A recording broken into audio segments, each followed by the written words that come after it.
Hello विद्यार्थी मित्रों, आज हम बात करेंगे बीए पार्ट फर्स्ट में एक पुस्तक लग रही है सेकंड पेपर में पंचरत्न, जिसमें भुवनेश्वर लगे हुए हैं। तो भुवनेश्वर जो है उसके विषय में हम बातचीत करेंगे। उनकी एक एकांकी लगी हुई है, श्यामा एक वैवाहिक विडंबना। भुवनेश्वर जो हैं उन्होंने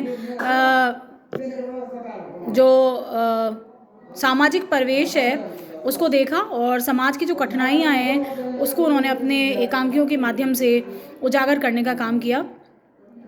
जो भुवनेश्वर थे उनका जो जन्म है वो शाहजहाँपुर नामक स्थान पर उत्तर प्रदेश में केरूगंज खोया मंडी जो है वहाँ पर 1910 ईस्वी में हुआ था।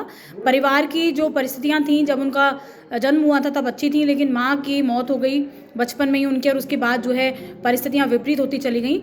इंटरमीडिएट के जब वो विद्यार्थी थे तब वो शाहजहाँपुर को अलविदा कहकर इलाहाबाद आ गए, और उसके बाद भुवनेश्वर जो है उनका बौद्धिक ज्ञान जो है वो उन्होंने अपना विकसित करने का काम किया। हिंदी अंग्रेजी जो भाषाएँ थीं उन पर उनका बहुत ही समान अधिकार जो है वो देखने के लिए मिलता है, और वो इंसानी रिश्ते जो हैं उनको बहुत बेहतर तरीके से समझते थे, और एक अद्भुत नज़रिया था उनका उसको समझने का। और जो समकालीन लेखक हैं उनके लिए ये बहुत ही अचरज की बात थी कि इतनी कम आयु में और वो बहुत ही परिपक्व होकर के रिश्तों को समझते हैं। व्यक्तिगत रूप से उनका जो जीवन था वो अभावों और कठिनाइयों से जूझता हुआ था।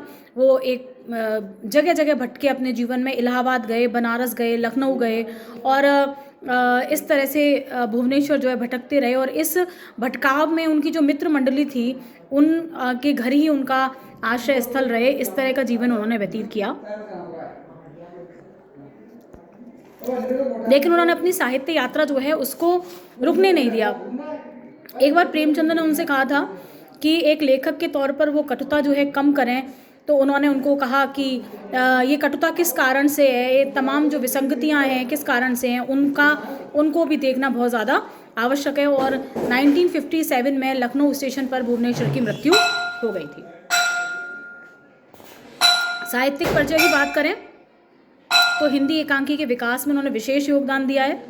उनकी प्रसिद्ध जो एकांकी संग्रह कारवां नाम से 1935 में प्रकाशित हुई। उसके बाद श्यामा एक वैवाहिक विडंबना, प्रतिभा का विवाह, शैतान लॉटरी, स्ट्राइक, उसर, रोशनी की आग आदि उनकी चर्चित एकांकियां जो है वह मानी जाती हैं। इनके अतिरिक्त एक साम्यवादी जो समाज है वो, और आज़ादी की नींव, जेरूसलम, सिकंदर, अकबर, चंगेज़ खां, मृत्यु, हम अकेले नहीं हैं, 8:15 बजे आदि एकांकियाँ भी उनकी उल्लेखनीय और महत्वपूर्ण एकांकियाँ मानी जाती हैं। हिंदी एकांकी में भुवनेश्वर ने कुछ ऐसे प्रयोग किए जिन्हें एब्सर्ड नाटक की श्रेणी में रखा जा सकता है। उनका जो एकांकी साहित्य है वो पश्चिम के जो विशेषताएं उनसे प्रभावित है। हिंदी नाटक और एकांकी के जो समीक्षक हैं श्री नेमिनाथ जैन, वो जो है उनके विषय में कहते हैं कि विषय वस्तु की सूक्ष्मता और सार्थकता, शिल्प की नवीनता, भाषा की बहुस्तरीयता तथा व्यंजना की दृष्टि से उनके नाटक आज भी महत्वपूर्ण है। ऐसे नाटककार थे, एकांकीकार थे भुवनेश्वर। श्यामा एक वैवाहिक विडंबना की बात करें तो सबसे पहले मुख्य पात्रों की बात करेंगे।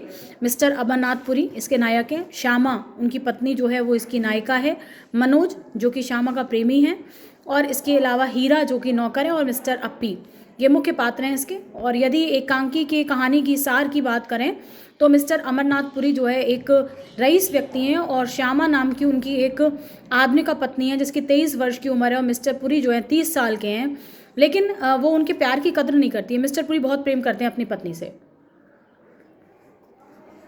लेकिन श्यामा जो है वो मिस्टर पुरी से प्रेम नहीं करती है, बल्कि श्यामा एक 18 वर्ष का युवक है जो कि कवि है जिसका नाम मनोज है, वो उससे प्रेम करती है, और उसने अपने घर में ही उसको ठहरा रखा है, वो बाहर से आया है। और मनोज जो है मिस्टर पुरी के सामने, इतनी हिम्मत है उसकी कि मिस्टर पुरी के घर में रहकर ही मिस्टर पुरी के सामने वो इस बात को स्वीकार करता है कि श्यामा से प्रेम करता है, और मिस्टर पुरी जो है प्रेम करना ही नहीं जानते हैं क्योंकि श्यामा और उनमें कोई समानता नहीं है।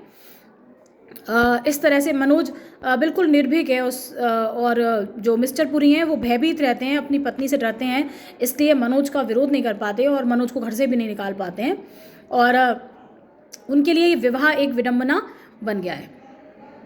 और जबकि श्यामा जो है वो मिस्टर पुरी को अपना पति नहीं मानती हैं, यद्यपि उनके पैसे का इस्तेमाल करती हैं, उनके साथ रह रही हैं, लेकिन इसके बाद भी वह तर्क के माध्यम से मिस्टर पुरी को पराजित भी कर देती हैं और मिस्टर पुरी जो है एक लाचार की ज़िंदगी जीने के लिए विवश हैं और विवाह जो है उनके लिए एक वैवाहिक विडंबना बन करके रह गया है। इस तरह की कहानी है, आधुनिक जीवन की विसंगतियां हैं ये, जिनमें इस तरह के जो कथ्य हैं वो देखने को मिलते हैं। तो आशा है कि एक ज्वलंत समस्या के ऊपर भुवनेश्वर ने अपनी लेखनी चलाई है एकांकी के माध्यम से। तो आशा है कि आपको समझ में आएगी, पसंद आएगी, और अगर ऐसा होता है तो प्लीज़ लाइक सब्सक्राइब करना ना भूलें। धन्यवाद।